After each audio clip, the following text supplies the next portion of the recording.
Everything was going well. I was working in hip hop stores. I loved it. The vibe was good and everything. And then all of a sudden what happened is I got fired from my job.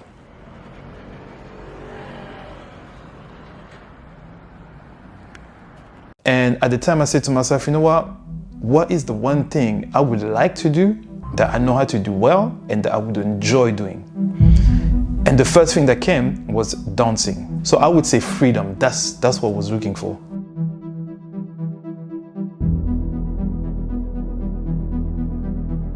I would say persistency and consistency. These are the two trait characters I would say that really helped me in my journey as a dancer. What I like to do is really when I get into something, I say to myself, okay, I'm really gonna work on it for 30 days non-stop. So whether it's sharing things on social media, whether it's going to the gym, I'm gonna say, okay, I'm gonna set a structure and for 30 days, I'm gonna keep that structure. And usually what happens is after the 30 days, if I stick with that routine, it's going to become automatic, it's going to become second nature after that. My journey started, I think, in about 15, 20 years ago. And essentially what it was before is I was working 9 to 5, I worked in the store as a sales assistant. Everything was going well. I was working in hip hop stores, I loved it, the vibe was good and everything. And then all of a sudden what happened is I got fired from my job. And at the time I said to myself, you know what is the one thing I would like to do that I know how to do well and that I would enjoy doing? And the first thing that came was dancing. I said, let me see if I can live off my dance passion. And at the time I didn't know anybody that was doing that. It was a difficult decision to make, but I said, you know what, let me try. I don't know how I'm going to make it happen, but I am going to make it happen.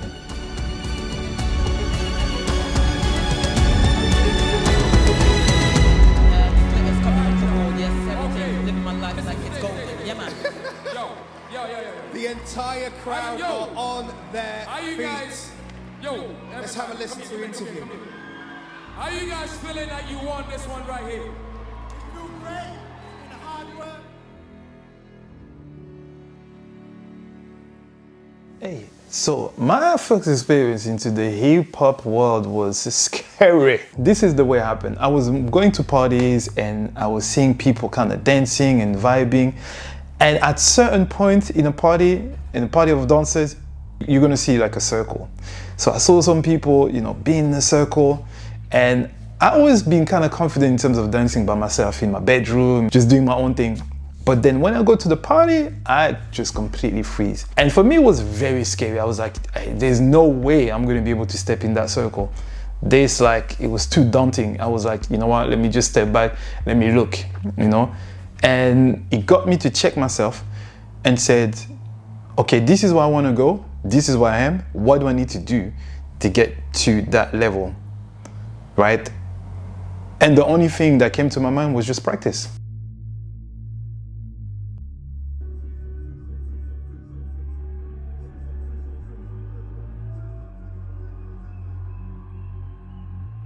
Whenever I was dancing and doing battles and losing, that was really kind of like knocking me down. That was really pushing me back in terms of, okay, am I doing the right thing? Should I carry on doing what I'm doing? Even when it comes to teaching and I wasn't really getting in the jobs that I wanted, I say, should I go back to do a 9 to 5? Should I just stop all of that? It doesn't make any sense. And what made a difference for me is the driving force for me was my passion. That was the driving force. If it wasn't for my passion, if I wasn't really, really passionate about it, I would have gave up a long time ago. Hey!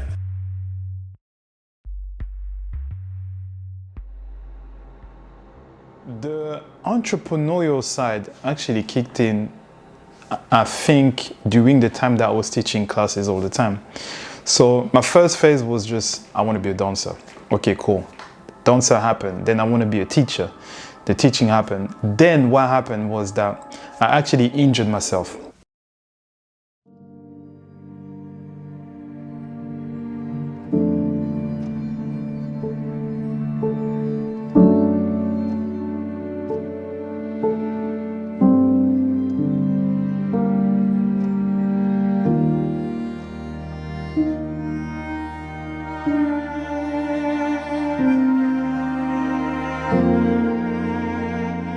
what happened is I couldn't teach any classes. And I was like, wow, I can't teach classes, I can't earn any money, I'm actually stuck. So I went from teaching so many hours a week to nothing. And that's when things start to click in my head. I said, well, what's gonna happen in 20 years? What's gonna happen if I get injured again? What happens if I get sick? And then I started to look back and I said, you know what? I wanna be able to live off my passion, but I don't want to have to be restricted by time.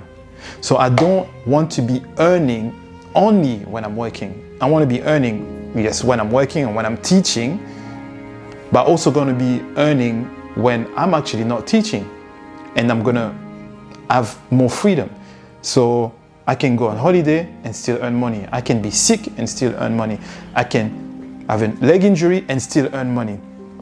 And that's when I transitioned from being the dance teacher to become the dance entrepreneur. I realized that the problem for me was how to market myself. So I was good at what I do, but I was bad at marketing myself because I was only focused on my skill set. I was only focused on being a good dancer. That's it. That's, become a better dancer. And for me, that's going to attract people, which I realized wasn't true at all. You can be the best dancers in your town, in your city, or consider the best dancers in your country. But if you don't know how to market yourself, you're going to be the best dancers in your bedroom. And nobody's going to come to your class. And that's when I started learning about online marketing.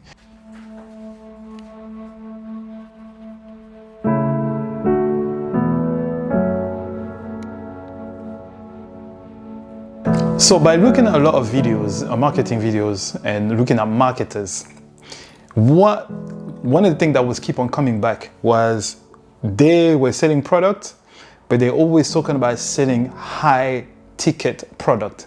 So what's a high ticket product? A high ticket product is something that they're going to sell. So for example, the course, rather than pricing it at $10 and having to find 100 students, they're going to have a course that they're going to sell at £1,000.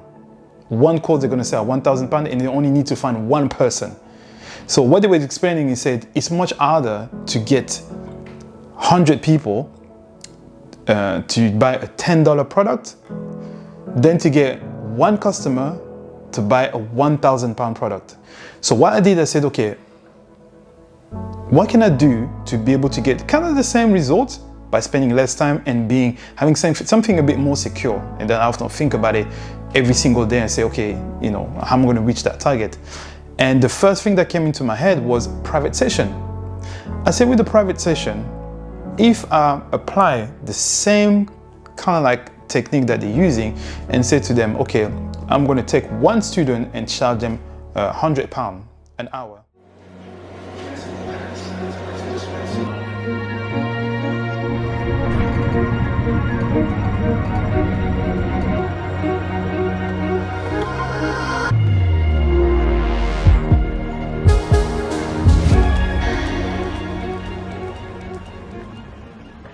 When you treat your clients right, hot chocolate every morning, and you get croissant as well. You know? The type of audience that's going to be willing to pay you £100, usually they're not going to be the people around you, the people that you know, or the people that your friend knows. No, they're going to be a completely different demographic. They like to have private session. Whatever they do is going to be private session. So it's a completely different type of audience. These are people that love dancing. They always wanted to dance, but they felt daunted to go to a dance class or a dance studio because it's going to feel out of space, out of place.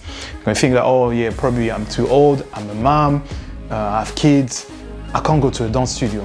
I can't go there, it's probably too late for me. But they still love dancing and they still want to learn how to dance. Some of them never danced before, some of them danced when they were young and then they had kids and they had to stop because, family comes in place, but they still love dancing. So these were the people that I actually target.